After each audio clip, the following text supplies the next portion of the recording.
Olá, meu irmão. Vamos mais uma meditação de hoje.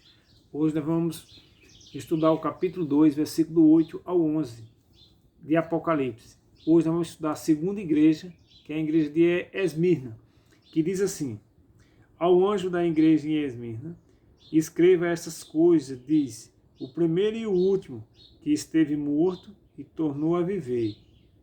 Certo? Essas igrejas, as 7 igrejas que é escrito, ela tem 5 pontos que o anjo ele manda João escrever, né? Que é a primeira é a apresentação, segundo, elogio, terceiro, reprovação, quarto, promessa e quinto, conselho, certo? O primeiro ponto aqui diz assim, o elogio, né, que nós já lemos. No versículo 8, nós lemos já, nós vamos ler o versículo 9 agora, que é um elogio que ele recebe, que diz assim: conheça a tua tribulação e a tua pobreza, mas tu és rico, e a blasfêmia dos que a si mesmos se declara judeu, e não são, sendo antes sinagoga de Satanás. Isso aí é o elogio, né, que Jesus está dando para eles. E o terceiro é a reprovação. Essa igreja ela não foi reprovada, ela não tem reprovação, certo?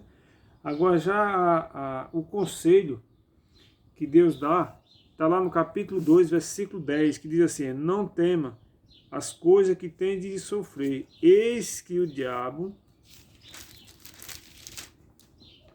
está para lançar entre prisão algum dentre vós, para ser posto à prova, e terei tribulações de 10 dias. Ser fiel até a morte, e dar-te-ei a coroa da vida. Certo? Isso aí é um conselho. E a promessa de Deus está lá no capítulo 2, versículo 11 de Apocalipse, que diz assim: quem tem ouvido, ouça o que o Espírito diz às igrejas. O vencedor de nenhum modo sofrerá danos da segunda morte. Por que ele fala isso aí? Porque vai existir duas ressurreições, né?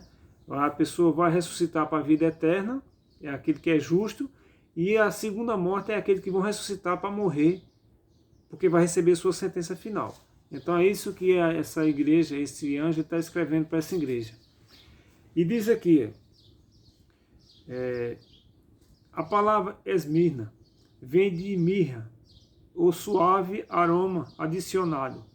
É possível que esta igreja tenha sido fundada pelo apóstolo Paulo. A igreja de Esmirna era pobre em riqueza deste mundo, mas ativa no trabalho. Sofreu muitas perseguições. Policampos, que foi consagrado bispo nesta igreja pelo próprio João, sofreu martírios em 168 depois de Cristo. Milhares de cristãos foram aprisionados e mortos, mas outros surgiram para ocupar seus lugares. Os sofrimentos que suportava levaram os membros de Esmirna para mais perto uns dos outros e de seu Redentor. Seu exemplo dado em vida e diante da morte era uma constante atestado à verdade. Onde menos se esperava, muitos perseguidores era convertido e alistava-se no exército de Cristo. Então, irmão, cada vez que matava cristão, as pessoas se convertiam. O período profético vai lá do ano 100 até o ano 313 depois de Cristo. Esmirna representa o período que vai desde a morte de João por volta do ano 100 depois de Cristo até o ano 313 depois de Cristo. Na carta está escrito: eis que o diabo está para lançar em prisão alguns dentre vós, para ser posto à prova, e terei tribulação de 10 dias. Conforme o princípio de anos de interpretação profética, esses 10 dias se aplica ao período de 303 depois de Cristo, quanto foste perseguições foram movidos contra os cristãos pelo imperador romano Diocleciano até o ano 313 depois de Cristo. Quando Constantino, agora imperador, assina o Edito de Tolerância de Milão, dando liberdade de culto aos cristãos e restituindo os bens antes confiscados. Então, esse Constantino, ele era um pagão, né? Ele era um adorador do sol, só que ele se converteu ao cristianismo. Só que ele trouxe aqueles costumes do paganismo para o cristianismo, certo? Mas ele deu a liberdade de culto, que ele se colocou como um cristão.